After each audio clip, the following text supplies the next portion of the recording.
বিশেষজ্ঞ ব্যাটসম্যানেরা ব্যর্থ হওয়ার পর ভারতকে চোখরাঙানি দিচ্ছিল ফলো অন।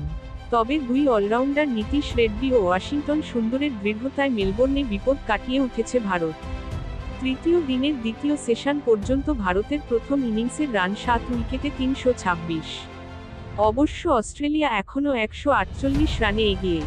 5 উইকেটে 164 রান নিয়ে দিন শুরু করা ভারত আজ সকালের প্রথম সেশনেই হারিয়েছে ঋষভ পন্ত ও রবীন্দ্র জাদেজাকে। পন্ত 37 বলে 28 রান করে ফেরেন স্কট বোল্যান্ডের বলে। এরপর জাদেজাকে এলবিডব্লিউর ফাঁদে ফেলেন নাথান লায়ন।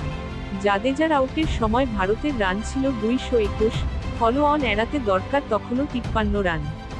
এখানেই থেকে প্রতিরোধ গড়েন নীতিশ ও সুন্দর। গুড়ি গুড়ি বৃষ্টি ও আলোকস্বল্পতার কারণে আগেভাগেই দিনের দ্বিতীয় সেশনের বিরতি দেওয়া হয়েছে। এই সেশনের 24 ওভারে কোনো উইকেট না হারিয়ে 82 রান যোগ করেছে ভারত। লাঞ্চ বিরতির আগে জুটিবদ্ধ হওয়া নীতিশ ও সুন্দর এখন পর্যন্ত অবিচ্ছিন্ন 105 রান তুলে টেস্ট ক্যারিয়ারের প্রথম 50 তুলে নীতিশ ব্যাট করছেন 119 বলে 85 রানে, সঙ্গে সুন্দর 115 বলে 40 রানে।